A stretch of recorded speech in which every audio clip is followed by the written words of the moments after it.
بسم اللہ الرحمن الرحیم۔ السلام علیکم۔ یہ ہے نہج البلاغہ خطبہ نمبر 89 اور میرے پاس جو کتاب کا ایڈیشن اس کے صفحہ نمبر 254 پر ہے۔ اس خطبے کو خطبہ اشباح کے نام سے بھی مشہور ہے۔ اس خطبے کے اتنا طولانی ہے کہ اس کے میں مختلف پہلو آپ کو الگ الگ طریقے سے بتاؤں گا کہ اس کا کچھ حصہ کچھ بیان ہوا ہے اور پھر کچھ بیان ہوا ہے۔ مطلب یہ کہ مختلف طریق سے یہ خطبے کو ایک جگہ جمع کیا گیا ہوگا۔ یہ خطبہ اشباح کے نام سے مشہور ہے اور امیر المومنین علیہ السلام کی بلند پایہ خطبوں میں شمار ہوتا ہے۔ اسے ایک سائل کے جواب میں ارشاد فرمایا گیا جس نے آپ سے یہ سوال کیا کہ آپ خالق عالم کے صفات کو اس طرح بیان فرمائیں کہ ایسا معلوم ہو کہ جیسے ہم اسے اپنی آنکھوں سے دیکھ رہے ہیں، اور اس پر غضبناک ہو گئے اور فرمایا تمام حمد اللہ کے لیے کہ جو فیض و عطا کے روکنے سے مالدار نہیں ہو جاتا اور جو عطا سے کبھی عاجز و قاصر نہیں ہوتا،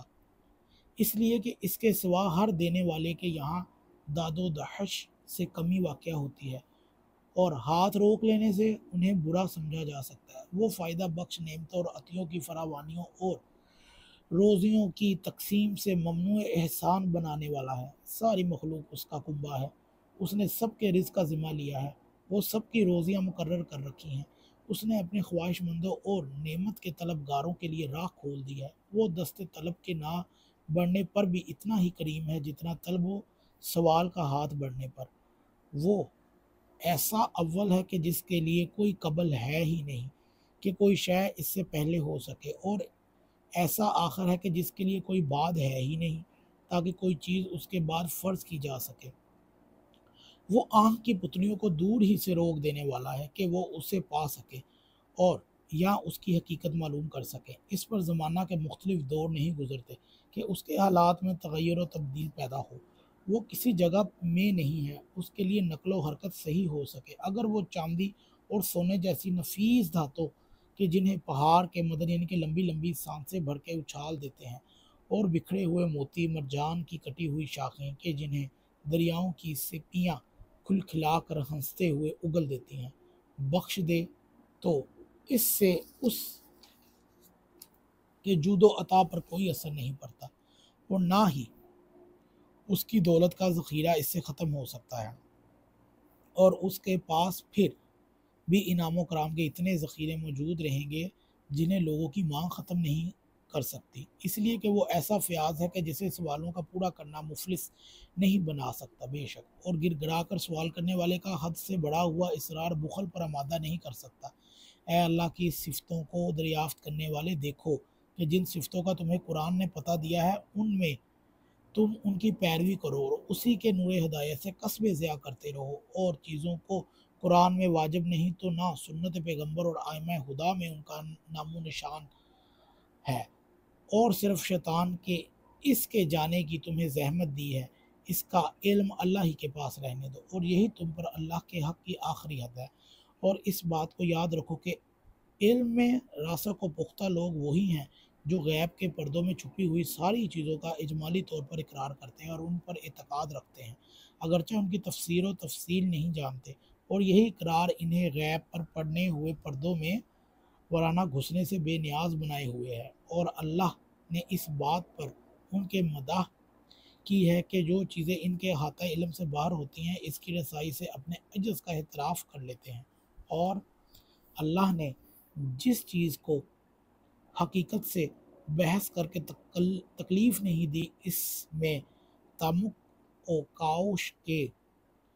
کے ترک میں نام رسوخ رکھا ہے، لہٰذا بس اسی پر اکتفا کرو اور اپنے عقل کے پیمانے کے مطابق اللہ کی عظمت کو محدود نہ بناؤ، ورنہ تمہارے شمار ہلاک ہونے والوں میں قرار پایا جائے گا۔ وہ ایسا قادر ہے جب اس کی قدرت کی انتہا معلوم کرنے کے لیے وہم اپنے تیر پر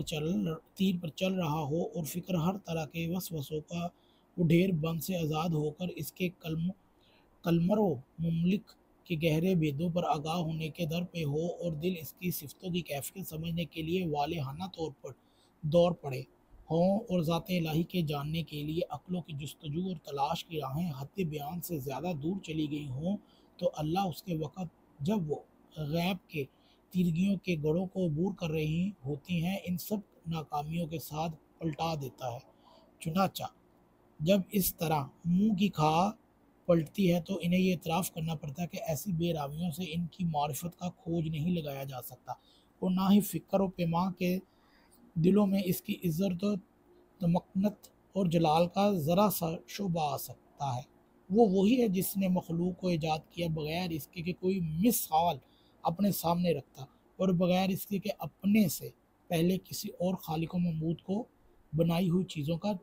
چربہ اتارتا۔ اس نے اپنی قدرت کی بادشاہت اور